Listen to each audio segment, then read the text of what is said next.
quero falar sobre verdades que estão encerradas no capítulo 9 de 2 Samuel. Eu quero falar sobre o que Deus faz quando Ele decide abençoar alguém. E eu vou me evitar usar uma palavra que nós sempre usamos quando lemos esse texto.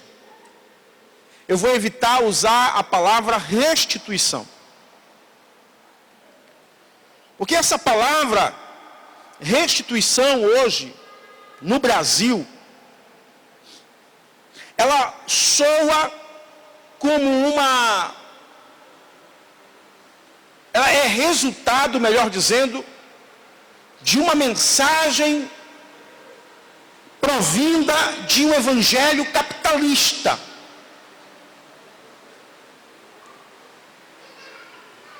Quando a gente ouve pregações sobre restituição, a gente tem a impressão de que Deus está a nosso serviço e Ele tem obrigação de dar aquilo que a gente considera que perdeu.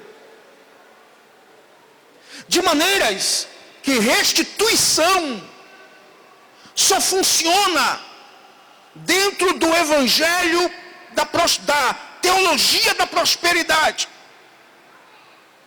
Só funciona, essa pregação só funciona dentro de um regime capitalista, onde a gente quer tudo a qualquer preço. Essa semana eu estava lendo alguma coisa sobre a igreja perseguida. Olha para mim, preste atenção, por favor. Dia 22 de maio, nós teremos no Brasil mais um domingo da igreja perseguida. O famoso DIP, que é largamente difundido por portas abertas. E eu estava vendo testemunhos de irmãos em países como Coreia, Afeganistão e tantos outros, em que não há liberdade da fé cristã, de irmãos que são expulsos de suas aldeias, ou eles abandonam o cristianismo. Isso não é uma história de um livro de aventura, não. Isso não é uma história lá do tempo do comunismo, da China comunista, da Rússia comunista, melhor dizendo. Essa é a história de hoje, de agora. Isso está acontecendo enquanto eu estou pregando para você, enquanto você olha para mim, enquanto você está dando glória a Deus pela vitória que Ele vai te dar. Tem irmãos que estão dando glória a Deus não pela vitória que Ele quer, mas eles estão dando glória a Deus pelo privilégio de sofrer por amor a Jesus. E esses irmãos estão sendo agora, nesse exato momento, enquanto eu falo com você, estão sendo expulsos de suas casas, de suas aldeias. Muitos pastores estão presos agora. E essa pregação de restituição não tem efeito para eles. Porque eles perdem casa, eles perdem parentes, eles perdem amigos, e eles não estão clamando por restituição. Eles estão clamando para que o Senhor continue dando a eles forças, coragem, para que eles continuem firmes até o dia da vinda de nosso Senhor e Salvador Jesus. Então esse evangelho da restituição só é válido aqui entre nós. Porque o evangelho de Jesus Cristo vai dizer para mim e para você que eu e você temos que nos contentar com aquilo que temos. Esse evangelho o Evangelho de Jesus Cristo vai dizer para mim e para você que nós devemos dar graças quando vierem as tribulações, quando vierem as lutas, quando vierem as perseguições. Enquanto a gente está dizendo: Deus, tira de mim a perseguição, Deus, me dá vitória, Deus, faz com que os meus inimigos vejam a minha vitória. A gente tem uma sede tremenda para que as outras pessoas vejam que a gente é abençoado. Por isso eu quero evitar aqui a palavra restituição. É uma palavra hoje que eu tenho aversão. Porque tem muita gente querendo restituição daquilo que não perdeu. Vendo essa semana um certo pregador aí na televisão, mandou o pessoal abrir a Bíblia e ler um texto que o Senhor falou para Israel, que daria riquezas a Israel. E aí ele disse que aquelas promessas de riquezas iam saltar da Bíblia para as pessoas. E quando ele liberou uma suposta bênção sobre os irmãos, aí as pessoas caem, as pessoas gritam, as pessoas reagem de várias formas, porque as pessoas estão querendo isso mesmo. Elas querem o tudo pelo nada. Ninguém quer tomar mais a sua cruz, ninguém quer mais negar a si mesmo, ninguém quer mais estar atrás de Jesus, para que Jesus apareça. As pessoas querem aparecer. E essa coisa, como eu já disse a vocês aqui, está na música que a gente canta, na pregação que a gente faz, de um Deus que tem que dar, de um Deus que vai abrir o mar vermelho. E a gente não para imaginar que Ele só abre o mar vermelho se Ele quiser. Como eu já disse para vocês aqui várias vezes, que o Deus que eu sirvo, que eu adoro, que você serve, que você adora, é um Deus soberano, um Deus que faz como lhe apraz, um Deus que faz se Ele quiser, aleluia. E que o verdadeiro cristão é aquele que, se ele fizer, ele vai glorificar a Deus. Mas se Deus não fizer, ele continuará glorificando a Deus, porque a sua fé não está nas circunstâncias da vida. A sua fé, a sua esperança, a sua adoração está voltada para um Deus que é Senhor de todas as coisas.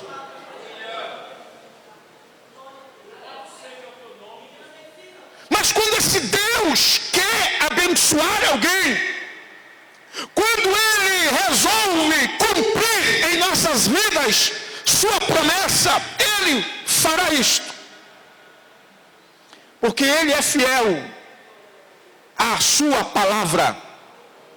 Você pode dizer amém, meu irmão? Nós cantamos um hino muito errado, tem um hino muito lindo, que a gente costuma cantar de forma errada. É o hino Tu És Fiel. Eu gosto muito desse hino. Mas tem uma passagem nesse hino que está errada. Diz assim: Tu és fiel, Senhor, fiel a mim. E Deus não é fiel ao homem. Que isso, pastor? Não. Deus é fiel à palavra que Ele empenha ao homem.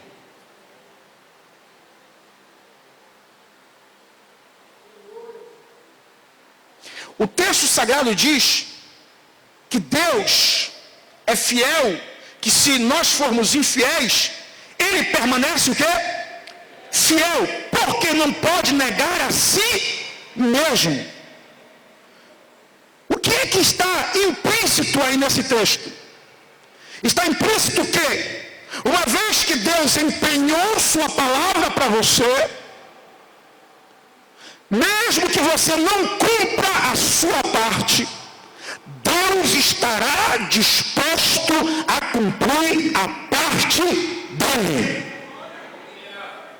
Aleluia.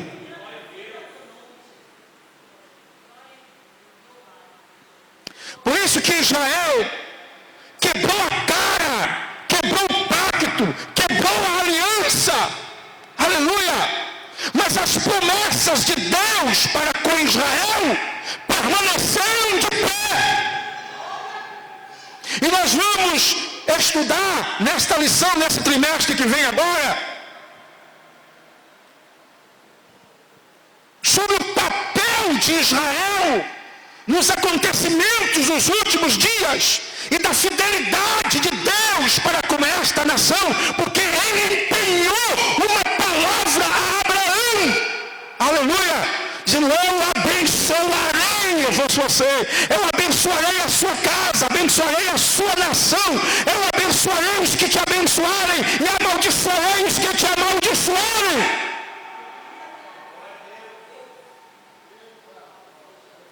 Deus, quando promete algo, ele cumpre a sua promessa. Todos aqui têm promessa do Senhor. Aleluia.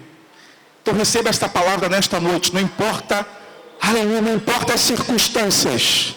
Às vezes as circunstâncias, elas andam contra a promessa de Deus. Mas o Deus que prometeu, o Deus que fez a promessa, ele é fiel para cumpri-la.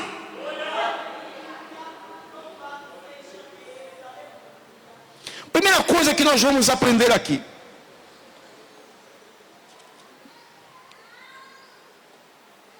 Primeira coisa que a gente vai aprender aqui. Em 2 Samuel capítulo 9, no episódio de Mefibosete. É que quando Davi decidiu, sentou-se no seu trono e decidiu que naquele dia ele abençoaria a casa de Jonatas, ele fez isso embasado em uma promessa. E aqui está a primeira verdade sobre o que Deus faz quando Ele quer abençoar alguém.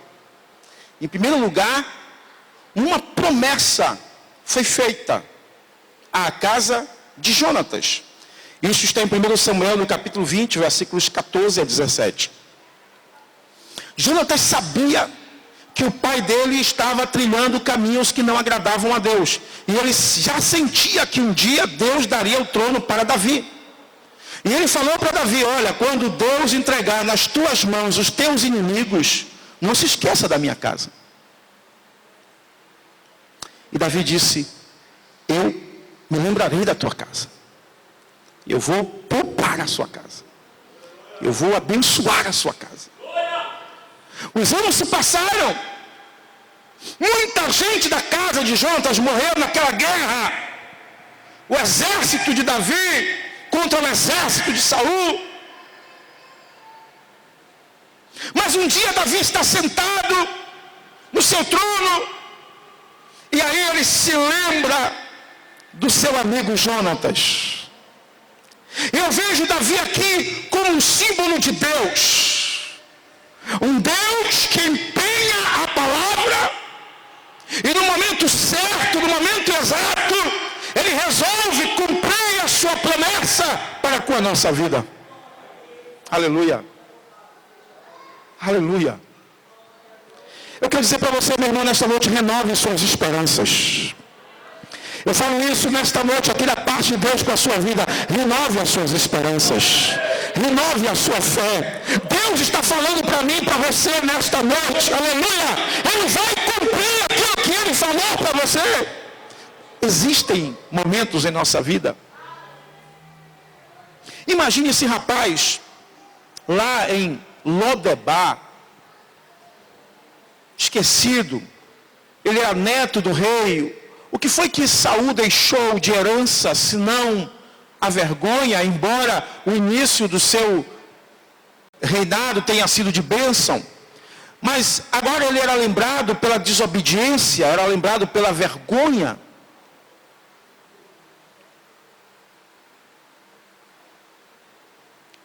Eu gosto muito, já falei várias vezes para vocês aqui, de Isaías 64:4. Isaías 64:4 diz assim, que Deus trabalha em favor daqueles que esperam nele.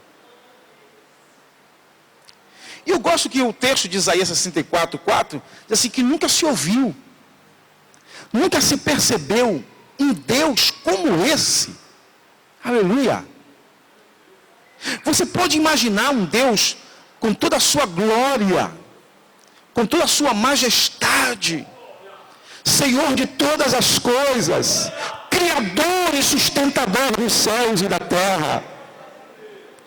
Mas ele se lembra de Raimundo, ele se lembra de Rita, ele se lembra de Eliseu, ele se lembra de Fernando, de Antônio Barbosa, ele se lembra de Isabel, ele se lembra de Luzia, ele se lembra de Tainá, ele se lembra de Elias, ele se lembra de Inês, ele se lembra de Magnólia, ele se lembra de cada um de nós. Aleluia!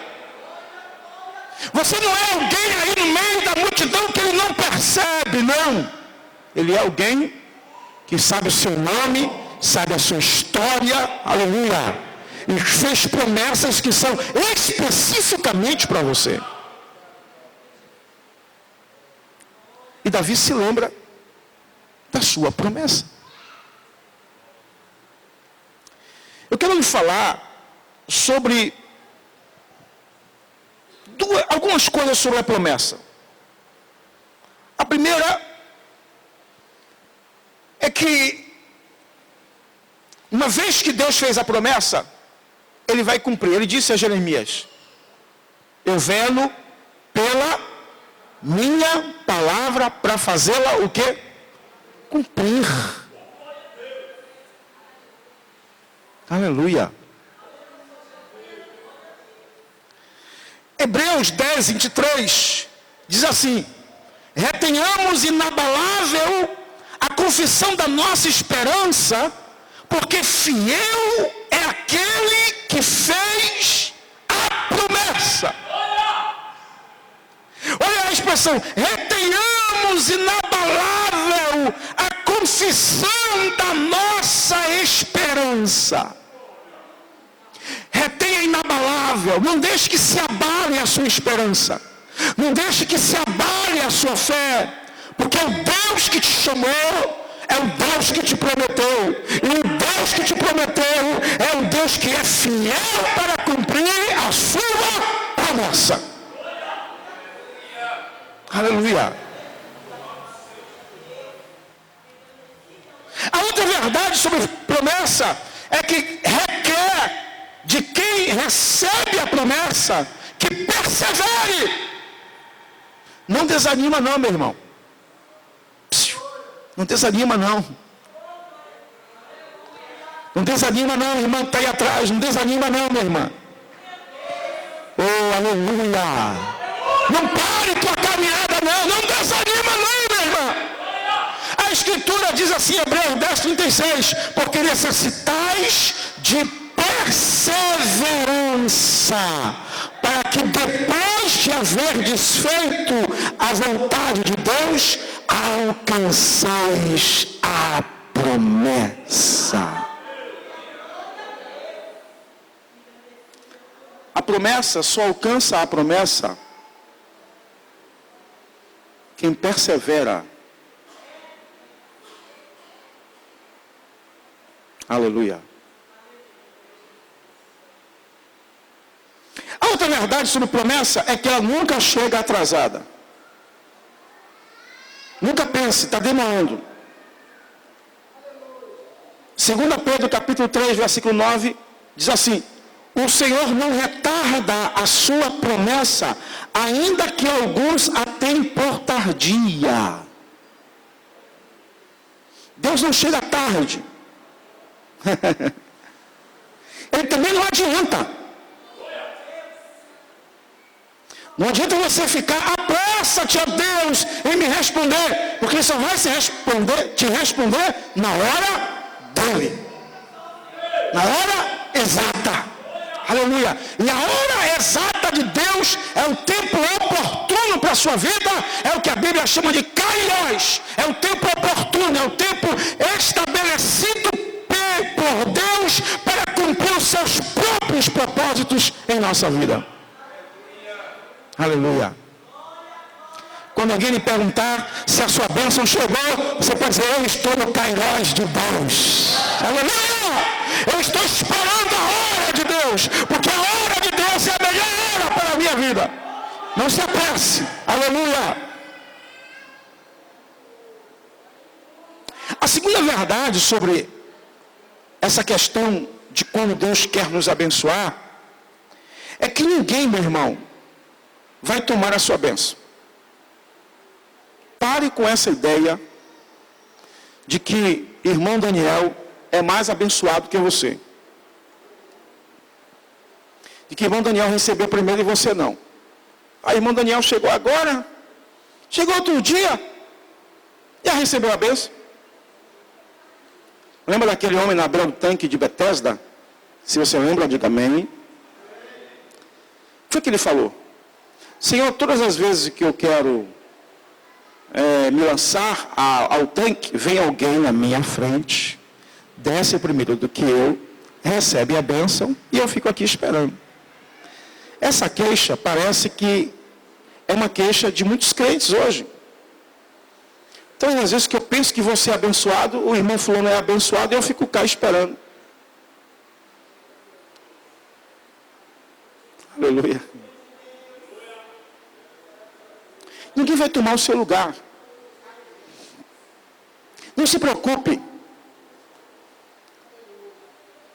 Eu vou te dar aqui um exemplo clássico.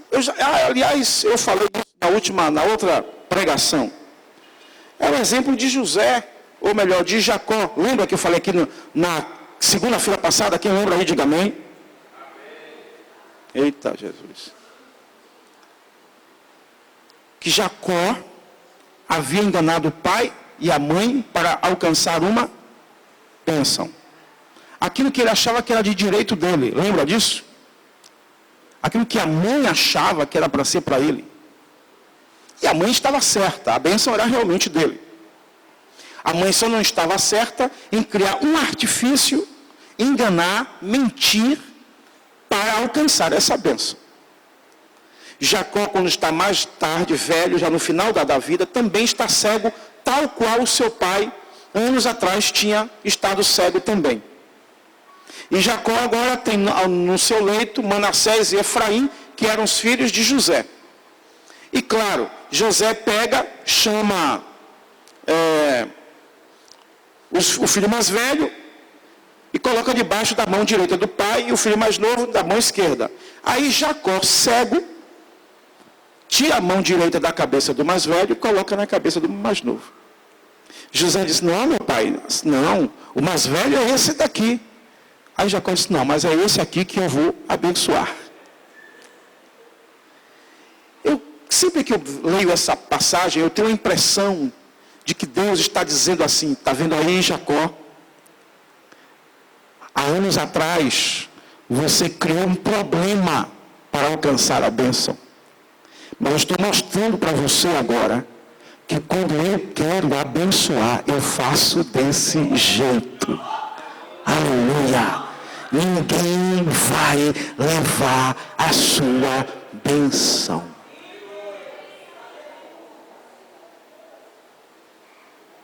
E por que eu estou falando isso para você? Porque Davi disse assim: tem alguém da casa de Jonatas para que eu possa usar com ele de beneficência? E aí quem foi que apareceu? Ziba. Ziba, o servo, apareceu. Mas Davi continuou firme no propósito de querer abençoar alguém que fosse realmente da família. E disse assim: não, mas eu quero saber, não tem ninguém mais? Então não adianta as pessoas quererem pular, alguns entrarem pela janela, como dizem por aí. Se Deus prometeu a você, fique no seu lugar, fique firme, espere.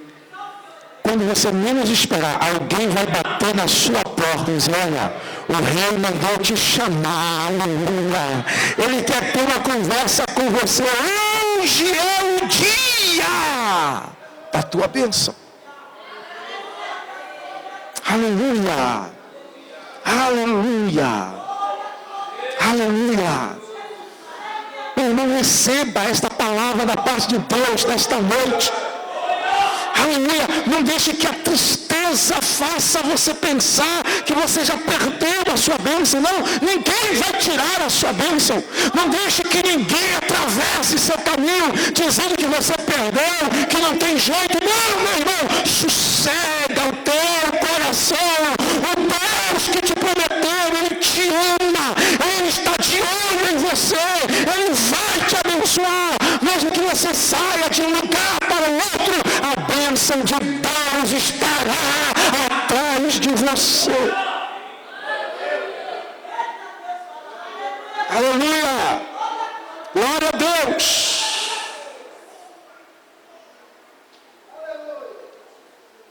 Talvez você esteja assistindo esse vídeo hoje, aqui, agora, nesse momento, e você talvez esteja fora da sua terra, fora do caminho que Deus mandou você trilhar, e Deus está dizendo: volta depressa, porque a tua promessa está de pé.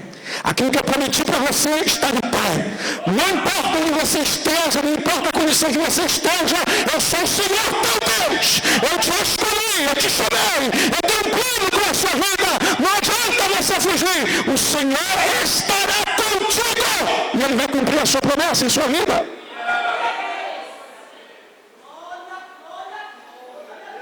Tem um texto na Bíblia que eu acho lindo. Gênesis 28, 15. O Senhor diz ao próprio Jacó: Jacó, eu não te deixarei até que tenha te abençoado.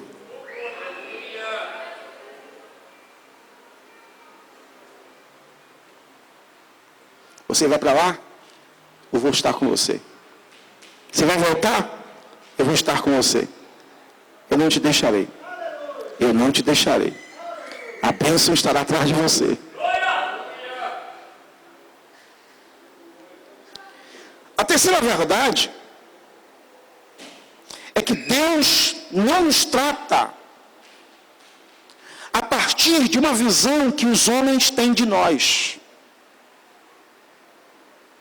Isso é fantástico. Deus não nos trata a partir de uma ideia que as pessoas têm de nós. A gente que é pastor, quando a gente vai para uma igreja, geralmente algumas pessoas falam para a gente sobre a igreja que a gente vai. Dizem assim: aquela igreja é assim, aquela igreja é assado. E fazem para a gente uma imagem. Cria um perfil. E aí quando a gente vai trabalhar com a igreja, é que a gente vai perceber que nem tudo que nos disseram é verdade. Por exemplo, às vezes as pessoas dizem assim: olha, lá tem um irmão que é complicado, hein? Cuidado. Cuidado que aquele irmão, ele quer mandar em tudo. E às vezes, quando você começa a trabalhar na igreja, aquele irmão passa a ser a melhor pessoa para você. E você passa a dizer: rapaz, aquela pessoa para mim foi bênção. E se não fosse aquela pessoa, eu estaria em maus lençóis em alguns momentos do meu ministério. Nunca rotule as pessoas pelo que as outras falam. Nunca faça isso. Aqui na igreja, de vez em quando, chegam para mim e falam: ah, o irmão fulano. Mas eu digo assim: meu irmão, mas o irmão fulano, para mim até aqui, é uma bênção. Imagine todas as vezes que alguém vier pedir para repreender um irmão, para tirar o irmão do cargo tal, porque o irmão fez isso. Sem a gente estar acompanhando, sem a gente saber.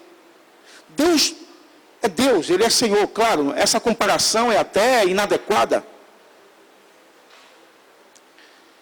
Deus não nos trata como o homem nos trata, a partir do que os outros rotulam de nós. Se você me entende, diga amém. Ziba disse assim: tem ainda um rapaz, ele é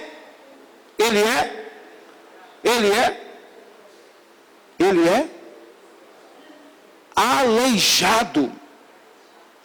Era esta, irmãos, era esta a ideia que as pessoas tinham de Mefibosete. Era esta a visão, um aleijado dos pés.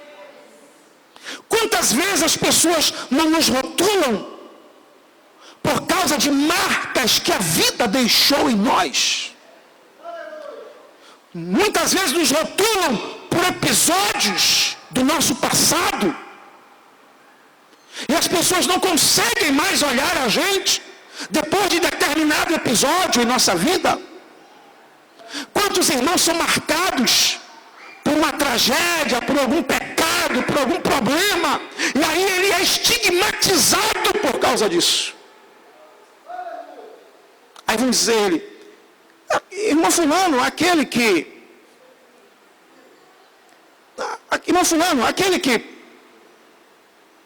bateu no filho até matar. Irmão fulano, aquele que voltou a beber. Não se lembra de irmão fulano, não? Aquele que se desvia todo ano.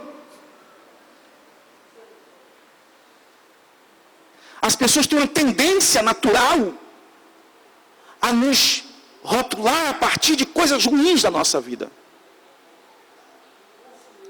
E foi isso que ele disse: ele é Mefibosete, ele é o aleijado. Ele não chama de Mefibosete, não. Tem um lá, um aleijado.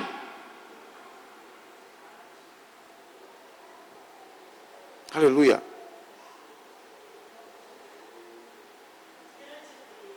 Mas olha o que Davi diz. Olha o que diz o 9:3 de 2 Samuel. Prosseguiu o rei: não há ainda alguém da casa de Saul para que eu possa usar com ele da benevolência de Deus. Então disse Ziba ao rei: ainda há, olha só, ainda há um filho de Jonatas aleijado dos pés. Não fui capaz nem de dizer: tem Mefibosete, que mora lá em Maqui, na casa de Maqui, em Lodebar. Mas olha como Davi faz. E Mefibosete, filho de Jonatas, filho de Saul, veio a Davi e, postando-se com o rosto em terra, lhe fez reverência. E disse Davi: Mefibosete. Aleluia. Glória a Deus. Aleluia. Chamou pelo nome. Aleluia. Ele não viu ali o aleijado. Ele viu o filho de Jonatas. Ele viu ali o neto do rei.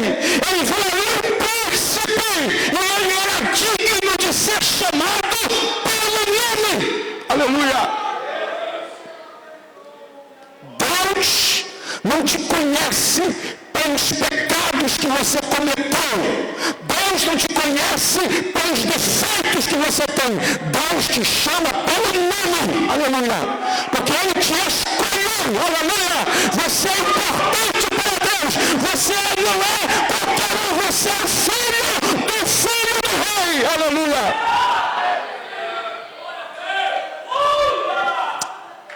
Com isso, Ele levantou a autoestima de Mefibosete.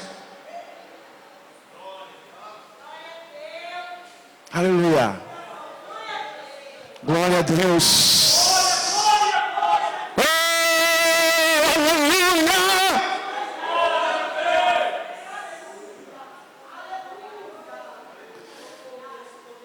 Abaixou de me canta lá abaixo de labas.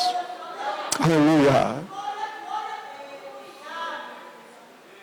Por isso que não há um Deus igual ao nosso. Ele é maravilhoso. Eu preciso adiantar.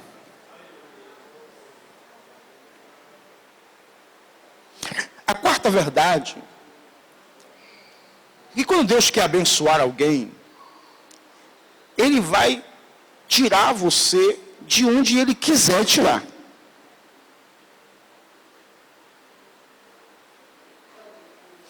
Não importa onde você esteja, o estado em que você esteja.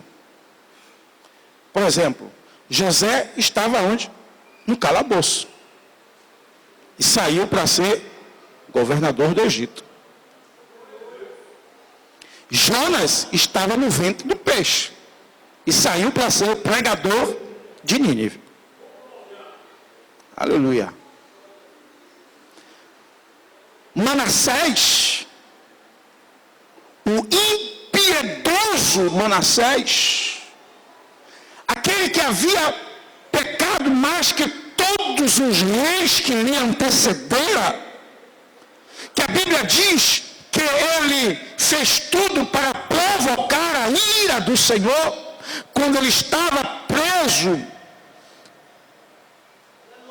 A Bíblia diz, entre os espinhais, entre as cadeias, sem a coroa, despido da sua majestade, em estado de vergonha deplorável, ele buscou ao Senhor na sua angústia. Aleluia. Ele se arrependeu do seu pecado, em seu estado de miséria. E a Bíblia diz que o Senhor o ouviu e o tirou de lá e devolveu para ele o trono de Israel. Não importa onde você esteja. Davi perguntou no capítulo 9, versículo 4 de 2 Samuel, Davi perguntou, onde está? Respondeu Ziba ao rei, está em casa de Maquim, filho de Amiel, em Lodebar. Então mandou o rei Davi e o tomou da casa de Maquim, filho de Amiel, em Lodebar. Vamos imaginar aqui que Lodebar, ele vivia ali de favor, gente. Na casa de alguém, não era a casa dele, na casa de Maquim. E às vezes, existem situações que para Deus nos abençoar, Ele vai ter que mudar o nosso estado. Não tem como você ser abençoado morando na casa de Maquir, em Lodebar. Você é um príncipe. Seu lugar não é em Lodebar. Seu lugar não é na casa de Maquir. Deus não te chamou para morar na casa de Maquir. Deus não te chamou para morar em Lodebar. Você tem que ser tirado de lá. Eu quero declarar isso sobre a sua vida nesta noite. Deus vai te arrancar desse estado. Deus vai te arrancar dessa situação. Que quando Deus quer abençoar, Deus nos tira de onde a gente está.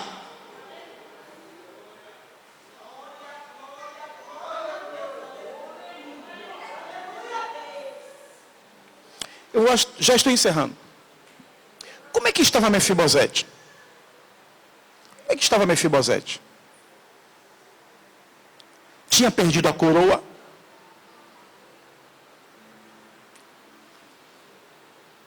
Já pensou isso? Ele era neto do rei. Perdeu o status, a posição. Olha, irmão, para um pobre ficar rico, tudo bem. Agora um rico ficar pobre é um problema. Tem muitos que até se matam. A vergonha, do desespero, da angústia. Imagine que esse rapaz era filho do rei. Tinha perdido a coroa. Segundo lugar, era aleijado. Morava na casa dos outros. Isso fala de um estado de dependência. Estava com complexo de inferioridade. Porque segundo Samuel 9:8 diz, então Mefibosete lhe fez reverência e disse, que é o teu servo para teres olhado para um cão morto tal como eu? Quebrado emocionalmente, para baixo, depressivo. Você está me entendendo, meu irmão? A autoestima lá embaixo, eu não sou nada, eu sou um cão. Ele não disse nem que eu sou um cão, ele disse, eu sou um cão morto. Além de ser cão, é um cão morto. Quem sou eu? Eu não sou ninguém. Eu não mereço nada. O que eu tenho? Perdi minha casa, perdi minha família, não vi, talvez ele nem tenha conhecido o pai direito, porque a Bíblia diz que ele era um bebê ainda, uma criança de colo. A sua ama seca caiu com ele em um buraco, em uma vala, e ele quebrou os 2 pés e cresceu aleijado. A única coisa, talvez a única história que ele tivesse em mente era essa história. Talvez alguém lhe dissesse que ele tinha sido lá o neto do rei. Então eu não sou ninguém, eu não sou nada. Quantas vezes as pessoas chegam na igreja assim, irmão Rosemilson, quebradas emocionalmente? Eu não sou nada, eu não sou ninguém, eu não valho nada, eu não presto para nada. É por isso que o Evangelho é maravilhoso. Aí o Evangelho vem, aí ele vem, aceita Jesus. Jesus vem, dá para ele uma alegria que ele não consegue explicar. Vem aquela paz em seu coração, a tristeza vai indo embora. Aleluia. Ele começa a vir à igreja, não por uma obrigação religiosa, mas ele começa a vir por alegria em servir a Deus, em estar no meio do povo de Deus, em cantar, em louvar a Deus, em ouvir a palavra de Deus, e daqui a pouco ele está sendo reconstruído emocionalmente, porque é isso que Deus é capaz de fazer. Deus é especialista em restaurar aqueles que foram quebrados pela vida.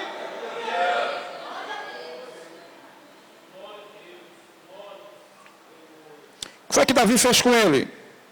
Primeiro, Davi levantou a autoestima chamando-lhe pelo nome.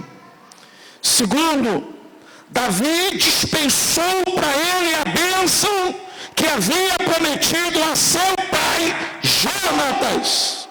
Em terceiro, Davi deu de volta para ele tudo aquilo que por direito era dele. Glória a Deus. Glória a Deus. Mas Davi não fez só isso. Davi o fez comer na sua mesa. Aleluia. Davi o fez comer aonde, irmãos? Na sua mesa. Você vai comer pão todo dia aqui na minha casa. Aleluia. Mas Davi fez muito mais do que isso. Isso ainda é pouco.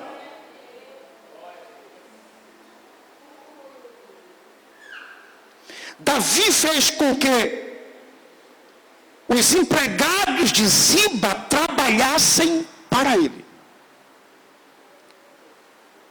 E Davi fez algo tremendo. O fez morar em Jerusalém.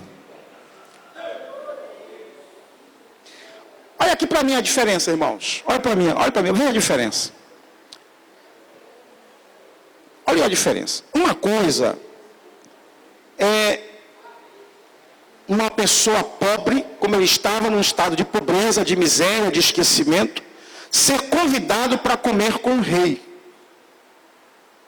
Aí ele vai lá na casa do rei, come e volta para casa.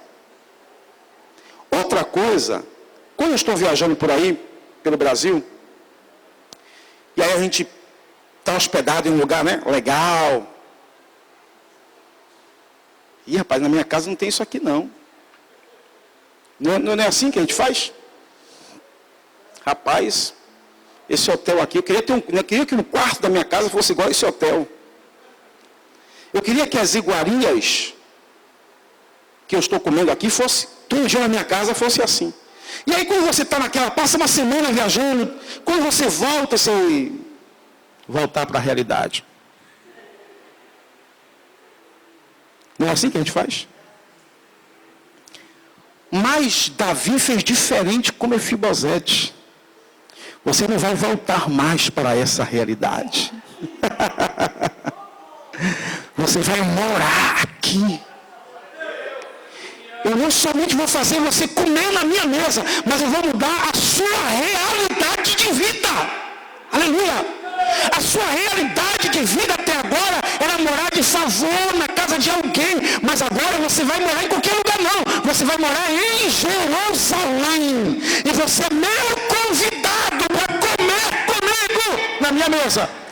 Quando eu jantar, você vai estar comigo. Quando eu fizer a refeição da manhã, você estará comigo. Quando eu fizer a refeição do meio-dia, você estará comigo. Você vai comer na mesa do rei. Aleluia. Quando Deus resolve abençoar alguém, Ele vai mudar toda a história. É bom lembrar para você que eu não quero criar aqui uma fantasia, viu, irmãos? De que você agora vai trocar de carro, vai mudar de apartamento. Isso aí é coisa da teologia da prosperidade. Não. Deus abençoa cada um dentro da sua realidade. Aleluia. Eu não sei qual é a bênção que você espera. Mas o Deus que fez um milagre na vida de Mefibosete, que permitiu que Davi se lembrasse da promessa que tinha feito a Jonatas, mudando assim toda a história de Mefibosete, é o Deus que também é poderoso para mudar toda a história da sua vida, para fazer com que as circunstâncias da vida concorram para o seu bem. Aleluia. Aleluia. Aleluia. Aleluia. Receba essa palavra nesta noite, meu irmão. Receba essa palavra da parte do Senhor nesta noite.